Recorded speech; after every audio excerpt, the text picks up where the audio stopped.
কারণ আমি এখন যে ছবিগুলো নিচ্ছি পাহাড়ের, আমার এখানে যে ভিডিওটা উঠছে সেটা হচ্ছে মক্কার হারামের কাছে আমাদের হোটেল, আলহামদুলিল্লাহ বেশি দূরে না, তবে অনেক হাই রাইজ এই যে পাথুরি পাহাড়গুলো, আমার নবীর পায়ের ছাপ আছে কোনো কোনো পাহাড়ে।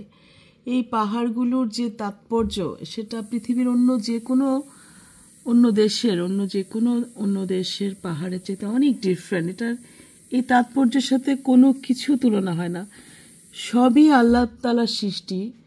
যে মহান আল্লাহ তাআলা এই সুন্দর সুন্দর সৃষ্টিগুলো করেছেন, আলহামদুলিল্লাহ, সেই মহান রবের ঘর, ওনার ঘর একদম কাছে, এবং ওনার ঘরে যেতে পারাটা যে আল্লাহর কাছে আলহামদুলিল্লাহ হাজার শুকরিয়া।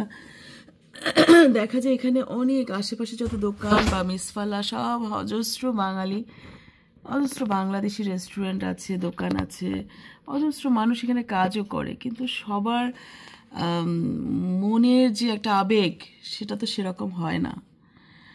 সবচেয়ে বড় কথা যেটা সৃষ্টিকর্তা বলেছেন যে অনেকেই আসবে, অনেকেই যাবে, অনেকেই টাচ করবে, কিন্তু আমার দোয়া পড়তেই থাকলো।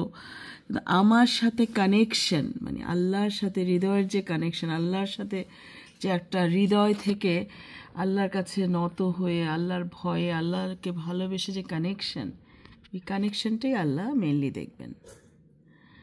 এই যে পাথুরে পাহাড়গুলো, এগুলো আরও হয়তো উঁচু ছিল, ইদানিং বড় বড় বিল্ডিং করার জন্য এই পাথুরে পাহাড়গুলো কেটে ফেলা হচ্ছে।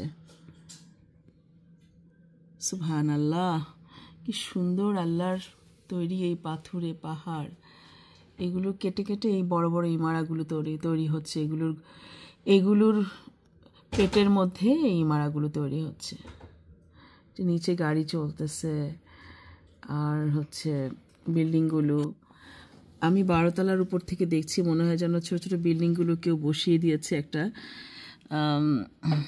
মডেল সিটির মতো বসানো এক একটা বিল্ডিং, এরকম লুক করে এখান থেকে। মক্কা সিটির সব জায়গায় পুরনো পুরনো বিল্ডিং, এটাই মক্কার ঐতিহ্য। আসলে এই পুরনো বিল্ডিং ভেঙে যে নতুন দালান হচ্ছে, এটা হচ্ছে মক্কার ঐতিহ্যটাকে অনেকটা বিলীন করে দেওয়া হচ্ছে। সেই শহরের আধুনিক সৌন্দর্য যে মক্কা সিটিতে এসে খুঁজবে, সে একটা বোকা ছাড়া কিছু না। এই শহর পৃথিবীর শ্রেষ্ঠ শহর। এই শহরে আসার জন্য সারা পৃথিবীর আমির, ওমরা, সম্রাট, রাজা সবাই এখানে এক হয়ে যায় খালি পায়ে। এই শহরের মধ্যে একটা চটি স্যান্ডেল পরে সেই মহান সৃষ্টিকর্তা, এই পুরা জাহানের যে অধিপতি, তার কাছে নরম হয়ে, তার কাছে চিৎকার করে কান্না করে কেউ, বা মনের আকুতি ছেড়ে ফেলে। সো এই শহরে অবস্থান করার সাথে অন্য কোনো শহরে অবস্থানের কোনো তুলনাই হয় না। তবে যারা সেই আবেগ, সেই কানেকশন, সেই সংযোগ তৈরি করতে পারে মহান আল্লাহর সাথে, সেটা হলো ডিফারেন্ট। এমন না যে এই শহরে বাস করতে পারলে সবাই বেহেশতে যাবে, হারামে সবসময় নামাজ হয়, নামাজ পড়তে পারলেই বেহেশতে যাবে, তা না। সৃষ্টিকর্তার সাথে কানেকশন হতে হবে, সেটা আল্লাহই ভালো জানেন।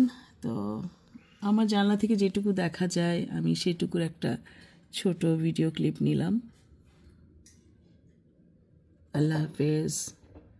আজকে আমাদের বৃহস্পতিবার, আজকে তো আমরা এখন নাস্তা করে জোহর নামাজে চলে যাব ইনশাল্লাহ।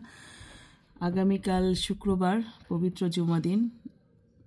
তো এই জুমাবার পর্যন্ত আমরা মক্কায় থাকবো, তারপর আমরা ইনশাল্লাহ চলে যাব আল্লাহর হুকুম হলে।